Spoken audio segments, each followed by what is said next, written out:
Of the two magical swords I carried, I wasn't sure which was more difficult. The Seikes, or the Dominion Breaker if you prefer a name that actually has some meaning in the Valian tongue, was so ludicrously dangerous that I couldn't use it properly even after a lifetime of training. A portion of that was because it had somehow been damaged, but a larger part of the problem seemed to be poor sword design. They'd built it to be so dangerous that no one could wield it properly, not even the gods that had forged it. Dawnbringer, on the other hand, was a different type of difficulty entirely. "Are we in Edria yet?" Her voice chimed in my head.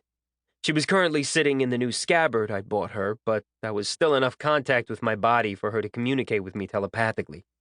She did it incessantly, since there was very little else she could do on her own, aside from turning her blade's glow on and off, which didn't entertain her for long. Getting Dawnbringer a humanoid body was feeling like a bigger priority by the day. I didn't know how plausible that concept really was, but if she had the ability to walk around, she'd probably be much happier and at least slightly less annoying. In reality, I wasn't confident about the second part, but I was hoping oh so much. I was growing more confident with each passing day that every sword I added to our little family was going to cause more problems, but I was in too deep to turn back. One simply did not stop after acquiring one sacred sword out of a set.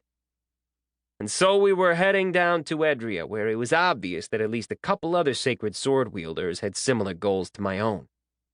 We were headed southwest from the small town we'd found along the railroad that crossed the unclaimed lands. The terrain was flatter here, the weather warmer, and the trees a bit more sparse than we'd seen on the northern side of the road. 3 days passed. Reka spent the first 2 of them with an awful fever, likely because a portion of one of her burn injuries had gotten infected. I treated her wounds as best I could with the medical kit we'd purchased, but that was no substitute for magical healing. I hoped we'd find more healing potions soon. By the 3rd day, she was looking a little bit better, but I was still worried. We hit Lake Corval, largely by accident, but it was a good thing. By that point, Reka and I were both running low on water, and more importantly, we desperately needed a good bath. We'd hit some smaller streams and such along the way, so don't think we'd gone days without any form of bathing, but having a huge lake to jump into was a much-needed change of pace. After that, we spent the next couple days walking west along the lakeside. The waters were clean and contained plentiful fish. A few fire spells made for easy meal preparation. The fresh water made travel much easier for us, but as we moved on, Reka grew progressively more distraught.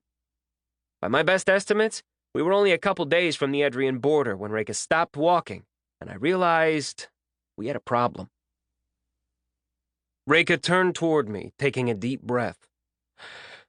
"I have to go back." I stopped walking, my heart sinking. "Feeling homesick?" "No. I mean, yes, but that's not the issue." She turned to look at me. "I need to go back for Frenemy." I blinked. "Frenemy? Who is—" "Oh, the nightmare spirit? Is that his name?" "I don't know. It seemed appropriate." She sighed. "I'm worried about him. He was following us all the way out to the shrine, but I haven't seen him in days. I was kind of hoping he could follow us even while you had the mask on, but—" I pondered aloud. I could take the mask off for a few days to see if he catches up, but that would sort of defeat the reason I put it on in the first place. "I agree, and that's why I should go back and find him. Miori was probably tracking you or Dawn, not me."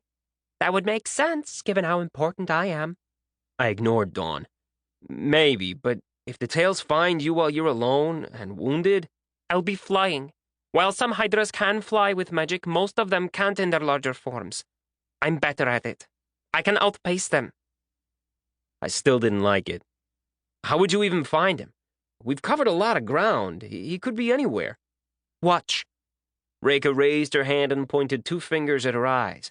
After a moment, they flashed and started to glow, a trail of white mist flowing from their sides. That's new, isn't it? To keep listening to this audiobook, I've left you a link in the description so you can do it, at no cost thanks to Audible's 30-day free trial.